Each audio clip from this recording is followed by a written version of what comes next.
2, 1, go. Hey guys, this is Ryan Shinhan here, bringing on StarCraft commentary. This is going to be the 5th set between SKT1 and KT Roaster. This is going to be on the new map Circuit Breakers, or Circuit Breaker, I think that's generally what it's referred to as. This is going to be between Bisu, playing as the teal protoss, the upper left-hand position, and ForGG, generally going by Never these days in the bottom right-hand position, playing as the red Terran. I'm going to stick to just, writing ForGG, but I'm going to add in Never for those stuff. But the foreign community, we all know him as ForGG, so what are you going to do? But yeah, this is going to be fun. This is going to be exciting. It's going to be interesting. There's a new map, 4 player map positions all across the board. Yet another map with an easily accessible third with no gas, so Zergs might not become too big fans of. But there is a lot of... the middle is fairly open, so I think there's also a lot of positions across the map for possible trickery for Zerg, so we're going to see how this map works out for them, but that's for a later day. For now, we're watching some TVP, some more of that stuff, some of that good stuff. I don't really remember the last time I've seen these guys play against each other, if ever. I think down there at the bottom right position, assuming that's their past record, and it says that ForGG has 3 wins over Bisu, while Bisu has no wins over ForGG. So that should tell you something. I'm not quite sure if that's Proleague only or MSL, OSL overall history. I'm not altogether too sure, but I definitely feel like I've never seen these guys face off against each other. At least not that I remember. But obviously most players in StarCraft have played against at some point. Most other players. See some foreigners out there. Quite possibly students that happen to be StarCraft fans. Cool stuff. Quite a few students actually that are StarCraft fans. I know for a fact took part in the GSL preliminaries, got their ass kicked, or else they would have been around 64. But hey, we're here to watch some good old BroodWar. This is a 4-player map, so we're probably going to be seeing some nice macro stuff too. So they did slightly forward barracks there from ForGG. Not really though, now that I think about it. But yeah, you do have that natural expansion. The choke is not too big or anything, and then you have that bridge that you can defend yourself with. Also in that position, inside your own base, a little bit to the side, you have that secondary you can take that is a mineral only. So you got that a little to the side with a much bigger bridge into high ground. It's kind of hard to explain. I'm not quite sure if I'm explaining that well enough. They're not appearing the map earlier on as they did, but I think it'll be revealed a little bit better as the game goes on. You'll know exactly what I'm talking about. Never tried to cut in maps or anything, but might be a future thing. So yeah, now Bisu's getting a full, going around trying to get the scout on the opposite side. We do see ForGG putting down his factory, and goon range coming up on that one gateway. Bisu might be thinking of fast expanding here off that one gateway, because he's for now only has one. Might put a second one down before he does that. ForGG probably going to be expanding off of one factory, as most Terrans do these days. This is a 4-player map, so you might want to do that off that. Play safe, but play economical. Go for economy. And the Terran player specifically, I believe, is going to want to go for 2 bases as quickly as possible, get that natural expansion going to continue expanding. Actually, ForGG going to forgo that here. Going to go for a second factory, so it seems like he's going to want to go for some early aggression. Maybe try to go for a timing push. This is very ForGG-like. ForGG really likes going for surprise timing pushes, catches opponent off guard. And I do believe that's those 3 victories against Bisu. That's most likely how he catches them. That's actually how he gets a lot of his victories. A long time known as the timing attacker. The guy that catches you off guard does not get the scout up the ramp. Dragoon and Zealot prevent that from happening. But will Bisu get the scout in on the opposite side or not? Bunch of Marines there. They're not on the ramp. So Bisu's probe unfortunately had to take a huge circle all across the map, and just not going to go in there and get the scout. Just going to put down his natural expansion there, but I think he has more than enough to defend for now. But he's going to find himself a little bit more hard pressed when this push comes out. Initial tank out there seems like he's going to be waiting for mines, and then just start pumping out vultures. That second factory should come out just now and give him additional vultures, unless he's going to try to get some more tanks out there instead. Has 6 Marines alongside that 1 tank there. Might be waiting for a second siege tank before he decides to push out. Just a couple of two Dragoons out there for Bisu. So at the very least, he's going to spot the push when it comes out. He's going to be able to slow retreat, get a few fire. Has that Zealot up front, taking some of the shots instead of the Dragoon. Zealot is going to go down momentarily.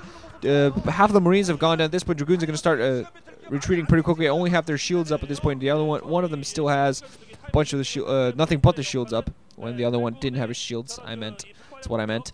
But yeah, mines are out there for those vultures. Dragoon's gonna try to get across this bridge. He's going to be careful not close off his retreatment route, but he's doing a pretty good job killing those marines, and that effectively kills that push that ForGG might have been thinking of going for. Nice attacks here overall by Bisu. Tank almost goes down, and now ForGG has some SCVs here. And a few vultures, but I really don't think he's going to be able to accomplish too much at all. Bisu on the opposite side, adding in gateways just so he gets his natural expansion going. So overall, some nice aggressive, but still defensive play for him here, pushing ForGG back, holding him back. And Bisu definitely wants to prove himself, I think, this season, because last season he really didn't do as well as he would have wanted. He went on a big slump during parts of it, started losing matches, really shouldn't have had to. Just obvious in his overall play that it wasn't the Bisu people knew he was capable of being. And most players of that caliber have gone through slumps like that, miniature slumps, sometimes big slumps. Jaedong, I remember back in 08, went through a huge slump. We do see a robotic support picking up for Bisu, so he is going to be going for Reaver play. And I think the last year or so, Reaver play against Terran for Protoss become really rare. It doesn't happen very often.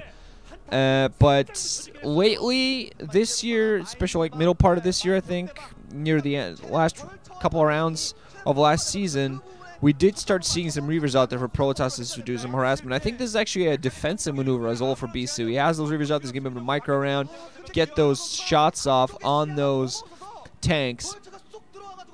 I think it's actually a very good maneuver. He might also decide to just try to be aggressive and go out with that Reaver, try to pressure while he tries to fight back at home. Some of the vultures can be able to try to get as close as possible. No zealots out there. Dragoons are going to be forced to micro as fast as humanly possible. These vultures trying to get in close, trying to get some mines in close. No mines go off yet, but mines are coming in very close. One Dragoon's going down. Two more mines there on the floor. Do not blow up into the Dragoons. One Dragoon's running out, trying to get the mine. Kills, unfortunately, one other Dragoon as well as some of the vultures. Only 3 Dragoons left to defend at this point. Bunch of the tanks defend back. One vulture also, and that probe's going to be coming off the line. 2 vultures and 2 tanks fighting off 3 Dragoons. A bunch of these probes are going to try to come off the line, try to blockade. Siege tanks are going to be able to siege up at this point, though. Mines are going to be put down.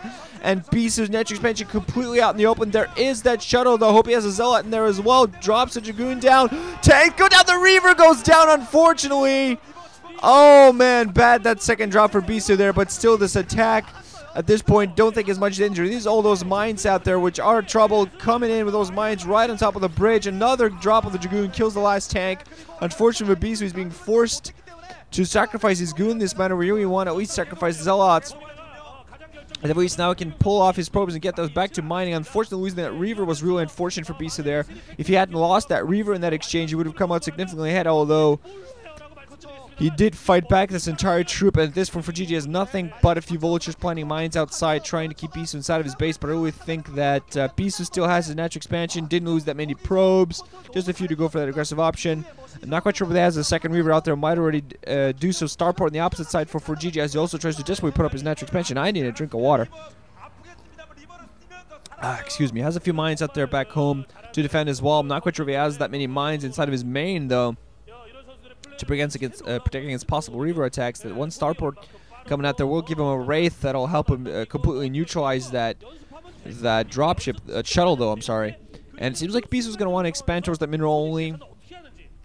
That mineral only secondary, and I think that's actually a good location. You don't need that second gas that right quickly. He's going to be able to expand further out eventually. There are options to take that 9 o'clock, 12 o'clock positions are possible locations for him to go for. He might even decide to be a little ballsy and take the lower left-hand corner. I'm not quite sure whether that would be the best option, though.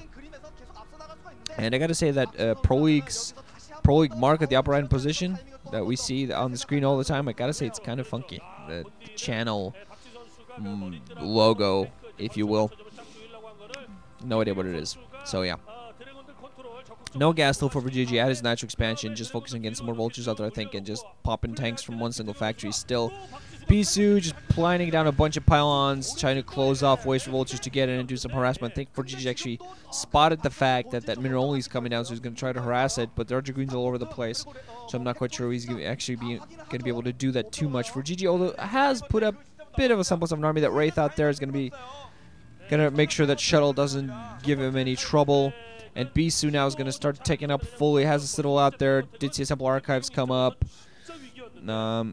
think I saw Forge there as well. But yeah, he has everything he needs at this point.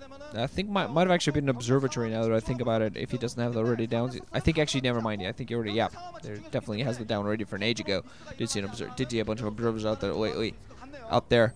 Going out, clearing some mines. He's gonna want to be a little bit careful. The siege tank's moving out. Has a Wraith out there at a spot, and has Vulture out to support as well. So ForGG also needs to be a little bit careful because this is a fairly open middle.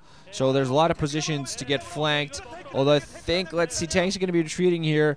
Vultures, nice movement here from ForGG. He's going to sacrifice one tank while he tries to get in with his Vultures.